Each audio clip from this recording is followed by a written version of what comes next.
Décio Sais. A questão da autonomia relativa do Estado em Poulantzas. Introdução. Há 30 anos, ou mais precisamente, no primeiro semestre de 1968, o jovem cientista político Nikos Poulantzas publicava em Paris Poder Político e Classes Sociais. A aparição dessa obra surpreendeu a comunidade acadêmica internacional, não só porque o seu autor tinha então pouco mais de 30 anos, mas também porque esse jovem pesquisador submetia prematuramente ao seu veredito uma obra de maturidade. Não parece exagerado qualificar desse modo poder político e classes sociais, quando se leva em conta o caráter geral dessa obra. A rigor, poder político e classes sociais se configura como o mais desenvolvido e sistemático tratado geral de teoria política marxista jamais publicado, resultando de um projeto intelectual análogo àquele que, no campo conservador, foi implementado por Mosca através dos seus elementi de ciência política. Visando construir, dentro da perspectiva marxista, a teoria regional do político no modo de produção capitalista, Poulantzas se sentiu obrigado, em sua pesquisa, a reapresentar a teoria particular do modo de produção capitalista bem como a reelaborar o conceito do político em geral, de modo a poder integrá-lo ao próprio conceito de modo de produção. A vastidão dessa empreitada intelectual, ao mesmo tempo, o propósito de levá-la a cabo nos marcos da teoria marxista levaram Poulantzas, como anteriormente, o Bukharin de A Teoria do Materialismo Histórico, de 1921, a trabalhar simultaneamente em várias frentes. Mais precisamente, a teoria regional do político no modo de produção capitalista nasce, em Poder Político e Classes Sociais, do reexame aprofundado dos textos marxistas clássicos, da leitura extrativa dos textos políticos do movimento operário e do confronto crítico com grandes obras da ciência política contemporânea. Que avaliação se pode fazer, hoje, dos resultados obtidos por Poulantzas nessa primeira fase de sua pesquisa teórica? As formulações teóricas sobre o modo de produção em geral e sobre o modo de produção capitalista em particular eram, descontadas algumas diferenças secundárias, amplamente dependentes dos esquemas altusserianos. Portanto, é a eficácia dessas formulações na reapresentação, desenvolvida, ou não, das teses altusserianas sobre a história, isto é, dos conceitos altusserianos de modo de produção, de transição, de modo de produção capitalista, e assim por diante, que poderia ser avaliada, e não, propriamente, a sua novidade. Já a teoria do político em geral apresentada em Poder Político e Classes Sociais tem uma função sobretudo preparatória, a função de pôr de pé os instrumentos teóricos minimamente necessários à construção da teoria regional do político no modo de produção capitalista em particular. São, portanto, os resultados obtidos por Poulantzas neste último terreno, regional, mais que no primeiro, geral, que devem ser, hoje, avaliados. A rigor, a teoria regional do político no modo de produção capitalista, apresentada por Poulantzas em Poder Político e Classes Sociais, contém, a par de um turbilhão de sugestões e indicações suscetíveis de serem desenvolvidas ulteriormente, dois pontos altos: a conceituação da estrutura jurídico-política capitalista, isto é, a delimitação do seu lugar e da sua função na totalidade social capitalista, e a especificação do seu conteúdo nesse modo de produção particular, e a caracterização da relação que se estabelece entre o Estado capitalista e as classes dominantes, ou seja, a qualificação do papel simultaneamente organizador e unificador que esse tipo de Estado desempenha relativamente às classes dominantes, e de cujo exercício resulta a constituição de um bloco no poder. Ainda hoje, a teoria poulanziana do bloco no poder, cujo conceito central indica que a unificação política das classes proprietárias contra as classes trabalhadoras não exclui a submissão política, ou hegemonia no sentido estrito, de certas frações de classe dominante à fração de classe dominante mais poderosa, está longe de ter esgotado sua influência no meio acadêmico. Não obstante o aparente declínio da teoria social marxista nesse ambiente. Especialistas de sociologia urbana, sociologia rural, sociologia política e até mesmo política econômica costumam recorrer à teoria do bloco no poder, mesmo quando seu universo teórico geral é bastante diferente daquele que motivou a redação de Poder Político e Classes Sociais. Já o conceito poulanziano de estrutura jurídico-política capitalista não teve a mesma sorte. Apenas um aspecto desse conceito, a delimitação do lugar dessa estrutura na totalidade social capitalista, atraiu a atenção dos comentadores. Já a especificação do conteúdo da estrutura jurídico-política própria ao modo de produção capitalista, bem como dos efeitos por ela produzidos sobre os agentes, foi desconsiderada pela maioria dos analistas da obra de Poulantzas. Consulte-se, por exemplo, o texto que o mais eminente representante da corrente sistêmica de análise política, David Easton, dedicou exclusivamente à crítica global das teses poulanzianas sobre o Estado. Em nenhuma passagem desse texto Easton aborda o conteúdo específico da estrutura jurídico-política capitalista ou a especificidade dos efeitos produzidos por essa estrutura sobre os agentes. O silêncio sobre tais aspectos do conceito evidencia uma abordagem negligente e, portanto, injusta, de um corpo teórico amplamente desenvolvido, como o que Poulantzas apresenta em poder político e classes sociais. Mas tal silêncio produz também o efeito, sem dúvida perverso para os seus supostos beneficiários, de empobrecer o tratamento isolado da questão do lugar da estrutura jurídico-política na totalidade social capitalista. Se não se aborda o modo de articulação do conteúdo da estrutura jurídico-política ao conteúdo da estrutura econômica, nem a substância dos efeitos produzidos por essas estruturas, devidamente articuladas, sobre os agentes, o tratamento que se dá ao lugar de qualquer uma dessas estruturas na totalidade social capitalista só pode ser formalista. Caso em que essa acusação, frequentemente endereçada a Poulantzas, pode ironicamente ser devolvida aos seus acusadores. Mas como Poulantzas conceitua, afinal, a estrutura jurídico-política capitalista? Se as estruturas que se articulam na totalidade social capitalista consistem em conjuntos de valores que regulam e enquadram de modo durável as práticas sociais de um certo tipo, econômicas, políticas, a estrutura jurídico-política capitalista consiste particularmente num conjunto de valores que, não obstante o fato de se concretizarem de modo articulado, devem ser classificados em espécies diferentes conforme a dimensão da prática política que é por eles regulada e enquadrada. Pertencem a uma primeira espécie aqueles valores que regulam e enquadram as práticas econômicas e as relações sociais por elas condicionadas. Por exemplo, as relações familiares são os valores jurídicos capitalistas ou o direito capitalista.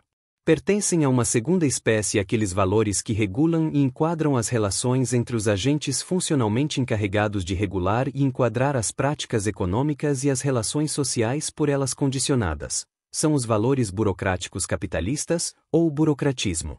Em que consiste a especificidade do direito capitalista? Ela não reside na declaração da inviolabilidade do princípio da propriedade privada dos meios de produção, inclusive o solo, já que também em certos modos de produção pré-capitalistas, como o escravista ou o feudal, tal princípio é consagrado pelo direito.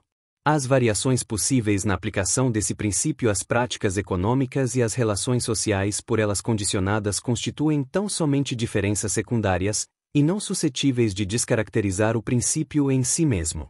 O aspecto essencial do direito capitalista consiste em atribuir a todos os agentes da produção, independentemente do lugar, proprietário dos meios de produção, trabalhador, que ocupam no processo de produção, a condição de sujeitos individuais de direitos, fixando-os todos como indivíduos livres e iguais, capazes de praticar legitimamente atos de vontade. Em que consiste a especificidade dos valores burocráticos típicos do modo de produção capitalista?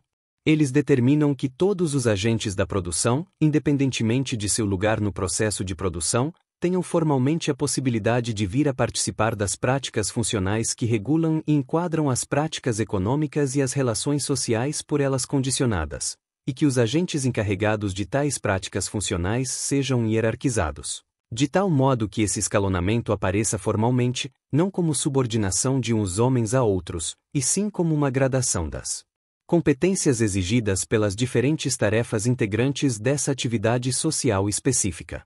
Pode-se perceber que tais valores constituem a expressão e o desdobramento, num plano mais restrito da prática social total, dos valores jurídicos capitalistas. A saber, se todos os agentes da produção, proprietário dos meios de produção, trabalhador, são definidos pelo direito como sujeitos individuais de direitos, convertendo-se no plano ideológico em indivíduos livres e iguais. Impõe-se conceder a todos eles o direito de pleitear o desempenho das práticas funcionais de regulação e enquadramento das práticas econômicas e das relações sociais por elas condicionadas. E, complementarmente, a hierarquização dos agentes encarregados de tais práticas funcionais, não podendo obedecer ao critério, proscrito pelo direito capitalista, do lugar previamente ocupado por tais agentes no processo de produção, só pode se formalizar mediante o apelo a um critério estritamente interno, isto é, o critério da competência para o desempenho de tarefas dotadas de magnitude desigual. Fica assim evidenciada a unidade existente entre os valores jurídicos capitalistas e os valores burocráticos capitalistas. Tal unidade autoriza a operação de conceituação de uma única estrutura jurídico-política capitalista. Mas quais são, segundo Poulantzas, os efeitos político-ideológicos produzidos pela estrutura jurídico-política capitalista sobre os agentes da produção? Os valores jurídicos capitalistas se conjugam com a estrutura econômica capitalista, que, ao determinar a parcelização do processo de trabalho e ao impor uma cooperação artificial e desmobilizadora aos que trabalham, induz a atomização do coletivo de produtores diretos, na produção de um efeito de isolamento sobre todos os agentes da produção.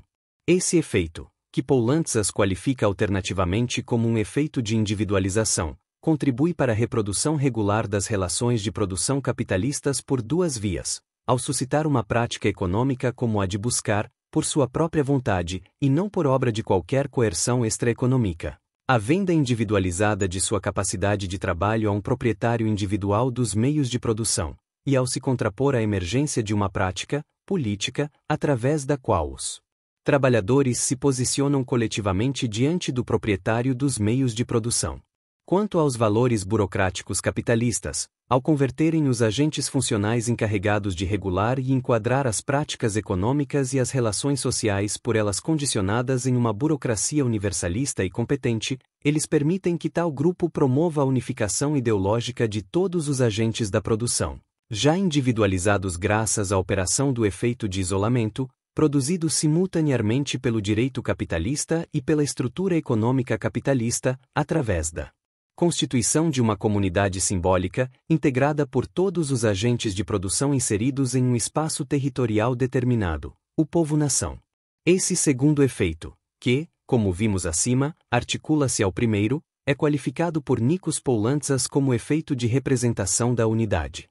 Tal efeito contribui para a reprodução regular das relações de produção capitalistas, na medida em que ele frustra a distribuição dos agentes de produção em grupos sociais antagônicos, as classes sociais, ao reuni-los em uma comunidade alternativa, a comunidade nacional. É curioso, entretanto, que Poulantzas, a despeito de apontar a complementaridade dos valores jurídicos capitalistas e dos valores burocráticos capitalistas, cada um desses dois subconjuntos se referindo a uma dimensão específica de um mesmo tipo de prática social, e de utilizar a terminologia unitária estrutura jurídico-política capitalista, ao longo de poder político e classes sociais, acaba por vezes nomeando separadamente duas estruturas, o direito e o Estado.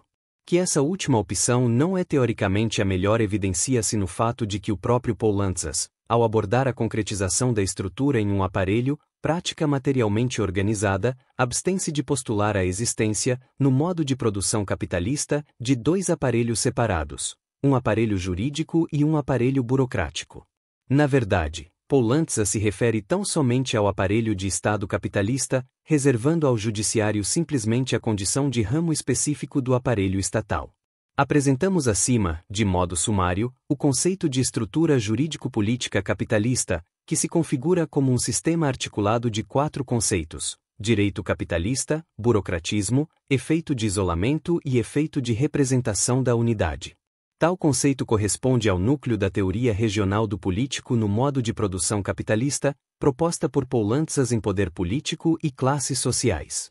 Por isso mesmo, é na construção desse sistema de quatro conceitos que o trabalho teórico de Poulantzas atinge o nível científico mais elevado. Curiosamente, entretanto, a maioria esmagadora dos comentadores de poder político e classes sociais atribuiu, na prática, a condição de núcleo da teoria regional do político no modo de produção capitalista, aí proposta, a um outro conceito, o de autonomia relativa do Estado. Tal opção de leitura já se evidenciava nos textos de Ralph Miliband dedicados à abordagem crítica do trabalho teórico de Poulantzas, resposta a Nikos Poulantzas e Poulantzas and the Capitalist State. Ela ainda estava presente em um texto escrito por Fernando Henrique Cardoso nos anos 70, Estado Capitalista e Marxismo. Finalmente, Essa grade de leitura demonstra, quase 30 anos após a publicação de Poder Político e Classes Sociais, o seu vigor em certos textos produzidos para o colóquio sobre Miliband e Poulantzas, realizado em abril de 1997 na City University of New York. O elo mais fraco desse sistema, que daqui por diante só abordaremos de modo indireto, é o conceito de efeito de representação da unidade. Isso não significa que ele seja teoricamente inviável, ou incongruente com os três outros conceitos, muito pelo contrário. Ocorre, entretanto, que Poulantzas não desenvolveu a abordagem da relação possível entre a burocracia estatal capitalista e o efeito de representação da unidade. Mais especificamente, Poulantzas não se empenhou em demonstrar teoricamente, embora tivesse os instrumentos para fazê-lo, que só uma burocracia estatal socialmente aberta e apoiada no princípio da competência pode inculcar nos agentes da produção um sentimento nacional, de caráter supraclassista. Dizemos na prática, pois a atribuição de prioridade ao conceito de autonomia relativa do Estado aparece, em tais autores, como um procedimento espontâneo, não resultando explicitamente de qualquer trabalho de hierarquização dos múltiplos conceitos integrantes da teoria regional do político no modo de produção capitalista, proposta por Poulantzas em Poder Político e Classes Sociais. Tais textos, bem como os de Poulantzas sobre o trabalho teórico de Miliband, foram originalmente publicados na revista britânica New Left Review. Início da citação de Ralph Miliband, abre aspas, resposta a Nikos Poulantzas, fecha aspas, Ideologia na Ciência Social, Rio de Janeiro, São Paulo, 1982, e Poulantzas and the Capitalist State, New Left Review, Londres, 1973. Ver também início da citação de Fernando Henrique Cardoso, abre aspas, Estado Capitalista e Marxismo, fecha aspas, Estudo Sebrap, São Paulo, 1977, páginas 20 e 21, onde o autor aborda certos conceitos e teses propostos em Poder Político e Classes Sociais. É o caso, notadamente, do texto de Léo Panitis, início da citação, abre aspas, The Impoverishment of Street Theory, or Why Study Miliband and Poulantzas Today, fecha aspas, City University of New York, 1997. Que observações críticas se poderia fazer com relação a essa linha de análise? O seu primeiro erro consiste em desconsiderar a centralidade do conceito de estrutura jurídico-política capitalista no esquema teórico de Poulantzas. Mas há um segundo erro, consideravelmente mais grave do ponto de vista estritamente metodológico. Tais comentadores, ignorando as advertências do próprio Poulantzas, dão um tratamento conceitual à expressão autonomia relativa do Estado, quando esta não mereceria mais que um tratamento temático. Para o Poulantzas de Poder Político e Classes Sociais, a autonomia relativa do Estado não é um conceito. É, sim, um tema geral, a ser explorado em múltiplos registros ao longo de todo o trabalho teórico. A esse respeito, início da citação de Nikos Poulantzas, abre aspas, esse termo autonomia não deve ser tomado, nas suas diversas aplicações, num sentido idêntico. Ele serve aqui sobretudo para detectar os problemas, fecha aspas, poder político e classes sociais, Pouvoir politique et classes sociales, Paris, 1971, volume 2, página 110, tradução nossa. Não obstante o caráter incisivo dessa formulação, muitos comentadores de poder político e classes sociais optaram por um procedimento substitutivo, vale dizer, a operação consistente em deslocar o conceito de estrutura jurídico-política do núcleo da teoria regional do político no modo de produção capitalista, colocando em seu lugar o tema da autonomia relativa do Estado, agora alçado à condição de conceito. Tal procedimento só poderia empobrecer o confronto com o esquema teórico poulanziano, reduzindo-o à aferição da adequação do seu conceito de autonomia relativa do Estado à realidade concreta. Foi, de resto, movido por esse propósito modesto que Miliband buscou, nos textos acima mencionados, criticar a abordagem poulanziana da autonomia relativa do Estado. Para Miliband, tal fenômeno político, inquestionável, teria sido mal analisado e conceituado por Poulantzas, incumbindo ao pesquisador marxista defini-lo corretamente. E isso só seria possível através da exploração de certas implicações teóricas da sucinta definição de Estado proposta por Karl Marx e Friedrich Engels em Manifesto Comunista, Manifeste der Kommunistischen Partei. Londres, 1848. Assim, a maioria dos comentadores de poder político e classes sociais preferiu abordar a autonomia relativa do Estado, não como um problema cujo tratamento teórico poderia levar à produção de vários conceitos, mas como um conceito único cujo significado exato deveria ser buscado, seja através da redução da exploração poulantsiana de problemas a um único aspecto, seja mediante a proscrição de todas as formulações poulantsianas sobre o tema. Como se poderia, seguindo a advertência de Poulantzas, dar um tratamento temático, e não conceitual, à questão da autonomia relativa do Estado, tal como foi proposta em Poder Político e Classes Sociais?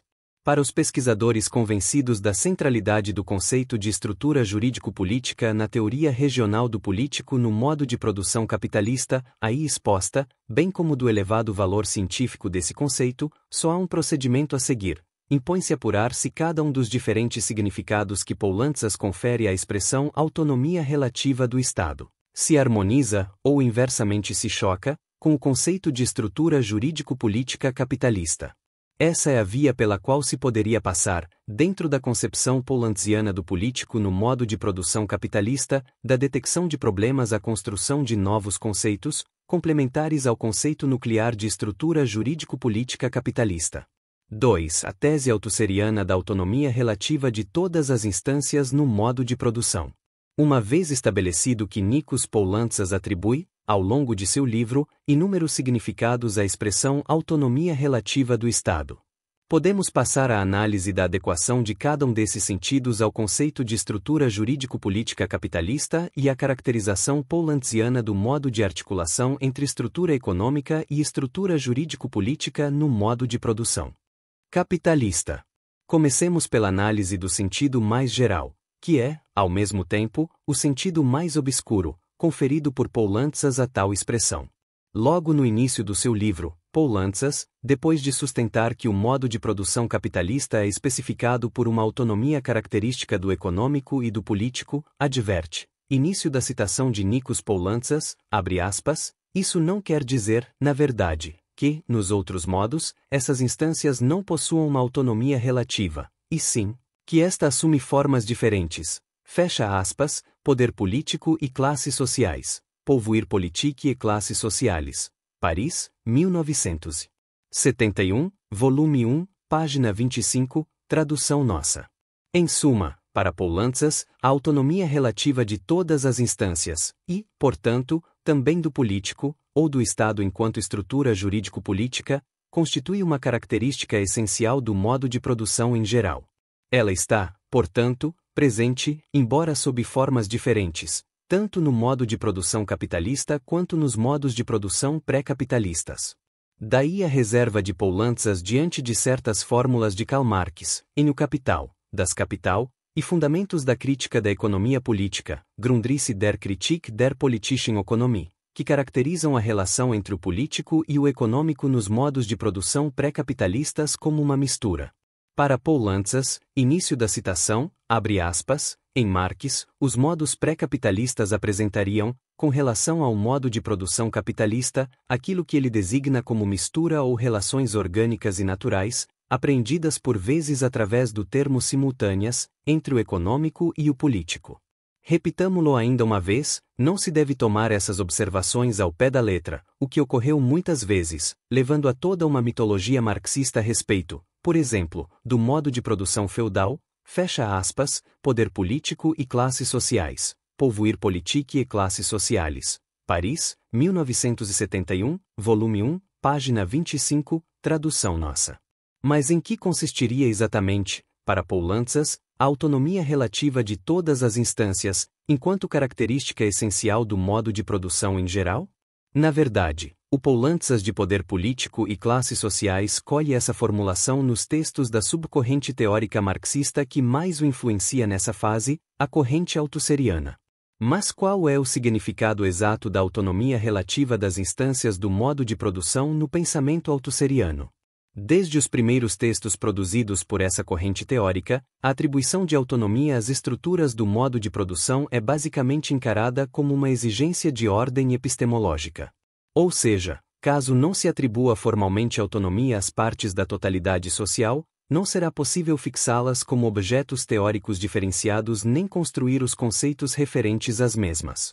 Vejamos o que Louis Althusser diz a esse respeito em Prática Teórica y Lucha Ideológica. Início da citação de Louis Althusser, abre aspas, porque cada um dos níveis possui esta autonomia relativa que pode ser considerado objetivamente como um todo parcial, e converter-se no objeto de um tratamento científico relativamente independente. É por isto que se pode legitimamente estudar a parte, num modo de produção dado, levando-se em conta esta autonomia relativa, o seu nível econômico ou seu nível político, esta ou aquela formação ideológica, ou as formações filosóficas, estéticas e científicas, fecha aspas, a filosofia como arma da revolução, la filosofia como arma de la revolución, México, 1986, 16ª edição, página 27, tradução nossa. Alain Badiou faz afirmação similar em Começo do Materialismo Dialético. Início da citação de Alain Badiou, abre aspas, a determinação da autonomia diferencial de umas instâncias com relação às outras equivale à construção mesma de seu conceito, o que possibilita o se falar de uma história da ciência, de uma história da religião, de o político, etc. Fecha aspas. Materialismo Histórico e Materialismo Dialético. São Paulo, 1979, página 20. E Etienne Balibar pondera, sobre os conceitos fundamentais do materialismo histórico, sur les concepts fondamentaux do materialisme historique, que, para que a detecção prática dos níveis da totalidade social seja possível, devem-se preencher certas condições teóricas, entre elas, início da citação de Louis Althusser e Etienne Balibar, abre aspas, que a estrutura econômica, sob condição de o seu conceito passar por uma nova definição, possua de fato essa autonomia relativa, que permite delimitá-la como um campo independente de pesquisa, fecha aspas, ler o Capital II, Lire le Capital II, Paris, 1973, página 87, tradução nossa. A corrente althusseriana confere, portanto, um estatuto basicamente epistemológico, e não propriamente teórico, à suposição acerca da autonomia relativa das instâncias do modo de produção. Isso significa que, no processo de construção do conceito de totalidade social, o pesquisador deve proceder como se as estruturas que a compõem possuíssem uma autonomia relativa, mesmo que, no processo histórico concreto, a relação entre elas seja de natureza diferente. Caso não o faça, ele não poderá fixá-las como objetos teóricos independentes nem construir os conceitos referentes às mesmas. Já Poulantzas, a despeito de estar visivelmente influenciado pela corrente althusseriana, dá um tratamento diferente à tese da autonomia relativa das instâncias do modo de produção em geral. A rigor, Poulantzas parece inverter o raciocínio dos althusserianos, apresentando a possibilidade de fixar as estruturas do modo de produção como objetos teóricos independentes, e portanto de conceituá-las, como decorrência da autonomia real das instâncias na prática social total. Nas palavras do próprio Poulantzas, início da citação de Nikos Poulantzas, abre aspas, esse modo de produção é especificado por uma autonomia característica de suas instâncias, passíveis de um tratamento científico particular, fecha aspas, poder político e classes sociais, Pouvoir politique et classes sociales. Paris, 1971, volume 1, páginas 15, 16 e 25, tradução nossa. E ainda, início da citação, abre aspas, esta autonomia tem consequências teóricas sobre o objeto de nosso trabalho. Ela torna possível uma teoria regional, num sentido bem rigoroso, de uma instância desse modo, por exemplo, do Estado capitalista. Ela permite a constituição do político como objeto de uma ciência autônoma e específica. Para falarmos com mais exatidão, essa autonomia legitima a ausência, na exposição discursiva referente a uma instância do modo de produção capitalista, das teorias referentes às suas outras instâncias, fecha aspas, poder político e classes sociais. Pouvoir politique et classes sociales, Paris. 1971, volume 1, páginas 15, 16 e 25, tradução nossa. Registra-se, portanto, uma diferença entre Poulantzas e os demais althusserianos nesse terreno específico. Uma coisa é concluir, como fazem Althusser, Badiou ou Balibar, que fixar as estruturas do modo de produção como objetos teóricos independentes e conceituá-las uma a uma significa dar-lhes um tratamento relativamente autônomo. Outra coisa é sugerir, como faz Poulantzas, que um tratamento relativamente autônomo, dado as estruturas do modo de produção, apenas exprime de um modo adequado a autonomia real das instâncias na prática social total.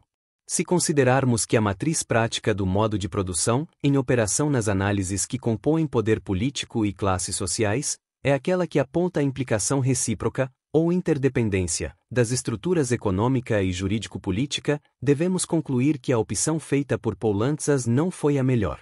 Chegamos por essa via, mas, esperamos, com mais cautela e vagar, a uma constatação banal, presente em inúmeros comentadores de Poulantzas, a de que é difícil, para não dizer inviável, a conciliação teórica entre as ideias de autonomia e de interdependência, quando ambas são encaradas como características reais do relacionamento entre os níveis da prática social total.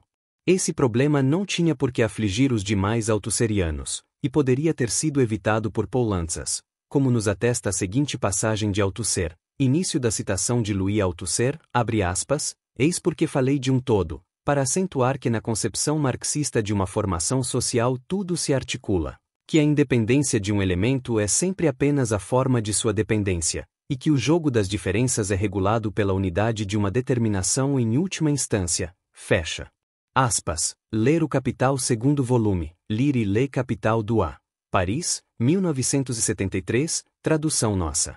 Quanto a Balibar, a sua análise do modo de articulação das diferentes esferas, produção, circulação, consumo individual, da estrutura econômica capitalista sugere, de modo indireto, o caminho para a dissolução da contradição entre as teses da autonomia relativa das instâncias e da relação de dependência entre as mesmas, dentro do modo de produção.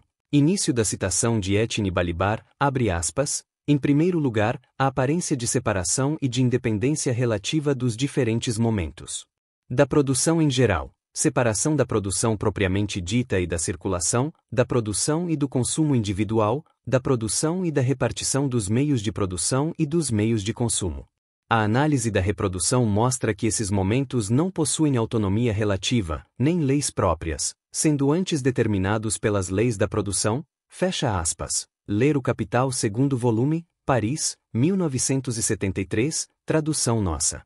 Vejamos como Nikos Poulantzas caracteriza a autonomia relativa das instâncias especificamente no modo de produção capitalista. Apoiando-se em Karl Marx e em Rosa Luxemburgo, Poulantzas sustenta que ela se manifesta como, primeiro, não intervenção do político, ou Estado, no processo de produção, este não precisando, no modo de produção capitalista, da intervenção de fatores extraeconômicos, como a coerção militar estatal, para funcionar. Segundo, não intervenção do político, ou Estado, na reprodução ampliada das relações de produção, já que tal reprodução é determinada não por objetivos políticos ou estatais, mas por objetivos econômicos, isto é, a produção de mais-valia, poder político e classes sociais. Pouvoir politique et classes sociales. Paris, 1971, volume 1, página 28, tradução nossa.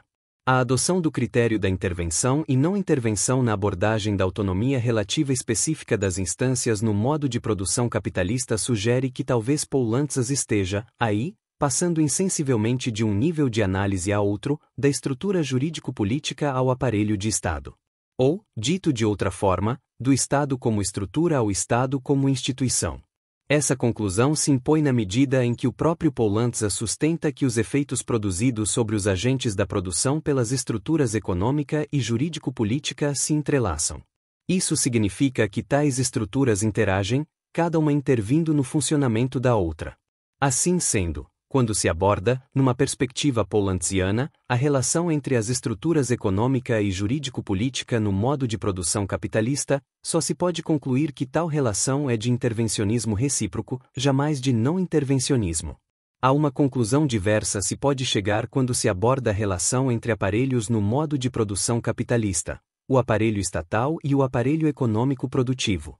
Como, no plano do trabalho teórico, os efeitos, isolamento e representação da unidade, produzidos pela estrutura jurídico-política capitalista sobre os agentes da produção são pensados antes da abordagem do elenco de ações possíveis do aparelho estatal capitalista, isto é, das modalidades possíveis de política estatal, é possível concluir que, No tocante à reprodução das relações de produção capitalistas, a posição do aparelho de Estado capitalista se caracteriza invariavelmente pela não ação ou inação. É, portanto, admissível, feitas algumas pequenas concessões teóricas, sustentar que o aparelho estatal capitalista, ao manter recorrentemente o quadro ideológico e político que induz o produtor direto a prestar por sua livre e espontânea vontade sobre trabalho ao proprietário dos meios de produção, não está, a rigor, intervindo no aparelho econômico produtivo. Registre-se, entretanto, que, no plano do processo histórico concreto, a criação desse quadro ideológico e político exige do aparelho estatal capitalista a prática do intervencionismo. Na primeira fase do processo de transição para o capitalismo, isto é, logo após as revoluções políticas burguesas que determinam a formação do Estado capitalista, o aparelho estatal capitalista tem de impedir, pela força, através da ação dos tribunais e de polícias de natureza judiciária, que os proprietários dos meios de produção mantenham os trabalhadores sob sua dominação pessoal e inviabilizem, portanto, a sua livre entrada no mercado de trabalho. A libertação do trabalhador, não obstante o fato de depender de uma pré-condição econômica, um certo nível de desenvolvimento das forças produtivas que cria a base material necessária para a transformação da estrutura econômica, um processo fundamentalmente político, ao contrário do que poderia eventualmente ser deduzido da temática marquiana clássica da acumulação primitiva de capital. Pode-se concluir, portanto, que mesmo a hipótese, uma vez já descartada como inapropriada a tese do não intervencionismo da estrutura jurídico-política no modo de produção capitalista, do não intervencionismo do aparelho estatal capitalista no tocante ao aparelho econômico produtivo está sujeita a ressalvas. Registre-se, finalmente, que, ao abordar a problemática althusserriana da transição de um modo de produção a outro, Poulantzas caracteriza a autonomia relativa das instâncias específicas de tais processos como o intervencionismo transformador da estrutura jurídico-política no tocante à estrutura econômica. Isso significa, para Poulantzas, que uma nova estrutura jurídico-política, defasada por antecipação relativamente à estrutura econômica, promove, pelos seus efeitos sobre os agentes da produção, a dissolução da antiga estrutura econômica e a constituição de uma nova estrutura econômica. Assim, se no modo de produção capitalista a autonomia relativa das instâncias significa a não intervenção da estrutura jurídico-política na estrutura econômica, num processo como o de transição do feudalismo ao capitalismo ela significa exatamente o contrário. Como aceitar esse uso flutuante da expressão autonomia relativa das instâncias do modo de produção? A rigor, não seria mais congruente, para Poulantzas, fixar, como os demais althusserrianos, tal autonomia como uma exigência de ordem puramente epistemológica? 3. A autonomia relativa do aparelho estatal capitalista diante das classes dominantes. A autonomia relativa do Estado ganha ainda um terceiro significado em poder político e classes sociais, pouvoir politique e classes sociales. Já vimos como Nikos Poulantzas conceitua a autonomia relativa do político diante do econômico no modo de produção capitalista. Tal autonomia equivale à não intervenção do político na reprodução das relações de produção capitalistas, que se renovam sem que, para tanto, seja necessário o exercício da coerção extraeconômica. Ora, essa autonomia também se manifesta. Poulantzas, por vezes, diz que ela se reflete, no nível da prática social que ele nomeia como o campo da luta de classes. Trata-se aqui da autonomia relativa do aparelho estatal capitalista diante das classes dominantes. Tal autonomia se manifesta de dois modos. Primeiro, o corpo de agentes funcionalmente encarregados de regular e enquadrar as práticas econômicas e as relações sociais por elas condicionadas, a burocracia estatal, não coincide com as classes dominantes, organizando-se e funcionando segundo uma lógica própria, com valores estruturais, o burocratismo, que se manifestam de forma refratada nas regras institucionais. Segundo, o aparelho estatal não está diretamente relacionado aos interesses econômicos das classes dominantes, e sim, tão somente, aos seus interesses políticos, isto é, a preservação da exploração do trabalho e da dominação de classe.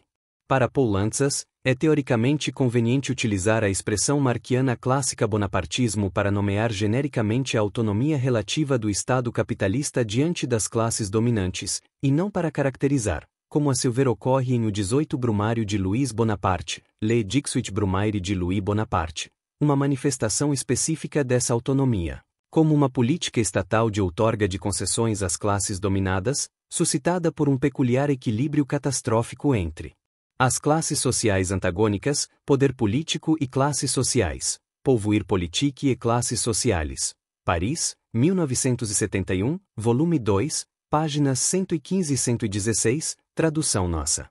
E tal autonomia pode assumir diferentes formas, conforme o modo pelo qual o Estado capitalista desempenha a função de organizar politicamente as classes dominantes, reservando algum, muito ou nenhum espaço para a ação dos partidos políticos defensores de seus interesses. A respeito dessa derradeira manifestação do tema da autonomia relativa do Estado em poder político e classes sociais, Pouvoir politique et classes sociales, deve-se observar que, dentre todas as aparições desse tema no livro, está a que mais naturalmente se liga às análises marxistas clássicas, que inseriam a questão da independência ou da autonomia do Estado, absolutista ou burguês, no quadro geral da análise não das estruturas do modo de produção, mas das práticas políticas. Isso não significa, entretanto, que não haja problemas teóricos a serem encarados por todos aqueles que consideram globalmente positiva a proposta poulanziana de construção da teoria regional do político no modo de produção capitalista. Na caracterização poulanziana do duplo modo de manifestação da autonomia relativa do Estado capitalista diante das classes dominantes, o problema não reside na tese da não coincidência, de um ponto de vista sociográfico, entre burocracia estatal e classes dominantes no modo de produção capitalista. Quando pensamos, em toda a sua simplicidade, o sistema social capitalista tal qual decorre estritamente da presença desse modo de produção particular, devemos concluir que o traço característico do aparelho de Estado capitalista é a possibilidade de que membros da classe explorada a ele tenham acesso. Ora, essa quebra da homogeneidade de classe do aparelho estatal faz com que este passe a funcionar segundo uma lógica própria, o burocratismo, que não coincide, a despeito da homologia entre ambos, com o padrão de ação coletiva seguido pela classe exploradora. Já nos modos de produção pré-capitalistas, a classe explorada não tem acesso ao aparelho de Estado, o que faz com que o corpo de agentes estatais coincida com a classe exploradora, portanto, critérios abertamente classistas, como os critérios de ordem, de casta ou estamentais, regem o funcionamento do aparelho estatal. Ora, quando se abandona a reflexão sobre um tipo de Estado correspondente a um modo de produção particular e se passa a abordar a concretização de um tipo de Estado numa formação social concreta, a configuração do aparelho de Estado se torna mais complexa. Nenhuma formação social concreta corresponde, pelo menos desde a emergência da exploração do trabalho e do sistema de classes até a sua desaparição, a um único modo de produção particular. E destaque-se, para os fins que nos movem aqui, que em diferentes formações sociais pré-capitalistas estão presentes grupos sociais intermediários, ligados não ao modo de produção aí predominante, mas à pequena produção independente, como a agricultura camponesa e o artesanato. É, portanto, possível, mantido o princípio da interdição do acesso de membros da classe explorada fundamental ao aparelho estatal, a incorporação, a título secundário, de membros dos grupos sociais intermediários ao aparelho de Estado. Foi o que ocorreu, por exemplo, no Estado feudal chinês, onde o corpo funcional dos mandarins era usualmente recrutado no seio do campesinato independente e preenchia uma função sobretudo simbólica, a de representar a unidade do Império Chinês, enquanto a função propriamente deliberativa competia à classe senhorial. Também no caso das formações sociais capitalistas, grupos sociais intermediários, especialmente a classe média urbana, têm acesso ao aparelho estatal, fazendo-se maciçamente presentes no médio escalão da burocracia de Estado, civil ou militar. Todavia, aqui não vigora o princípio da interdição do acesso de membros da classe explorada fundamental ao aparelho de Estado. Todos os agentes da produção são neste caso definidos como sujeitos individuais de direitos, o que os alça à condição de cidadãos. Enquanto tais, também os trabalhadores manuais podem pleitear o acesso, desde que se submetam a processos de aferição da competência individual para as atividades administrativas, à condição de funcionários do Estado. Em algumas passagens de poder político e classes sociais, Pouvoir politique et classes sociales, bem como nos textos da polêmica com Ralph Miliba, Poulanza sublinha que a presença efetiva de elementos proletários no aparelho de Estado contribui para o bom funcionamento, o que significa a produção eficaz dos efeitos de isolamento e de representação da unidade. Da estrutura jurídico-política capitalista em formações sociais concretas. De todo modo, para que essa estrutura funcione, não é necessária a proletarização do aparelho de Estado, basta que esteja assegurada institucionalmente, isto é, mediante regras de aparelho, a possibilidade de que proletários se tornem funcionários. Passemos à análise do segundo modo de manifestação da autonomia relativa do Estado capitalista diante das classes dominantes: o relacionamento direto do aparelho estatal tão somente com os interesses políticos das classes dominantes e não também com os interesses econômicos dessas classes. O mérito de Poulantzas no tratamento dessa questão consiste no fato de sua análise ter aberto um amplo leque de questões teóricas. Tais questões não poderiam ser todas solucionadas por um único pesquisador, apenas pelo fato de o mesmo ter sido capaz de formulá-las num único texto. Há, portanto, espaço para uma intervenção nessas questões teóricas que se faça a favor da, e não contra, teoria regional do político no modo de produção capitalista proposta por Poulantzas em Poder Político e Classes Sociais, Pouvoir politique e Classes Sociales. Perpassa o livro de Poulantzas a ideia de que é um traço específico do Estado capitalista a possibilidade de o aparelho estatal atender interesses econômicos das classes dominadas para garantir os interesses políticos das classes dominantes. E Poulantzas sugere, mais especificamente, que, no atendimento dos interesses econômicos das classes dominadas, o aparelho de Estado capitalista sacrifica interesses econômicos das classes dominantes. Sobre esse sacrifício, afirma Poulantzas, este Estado permite, por sua própria estrutura, a garantia de interesses econômicos de certas classes dominadas contrários eventualmente aos interesses econômicos de curto prazo das classes dominantes, mas compatíveis com os seus interesses políticos, com a sua dominação hegemônica, e mais adiante.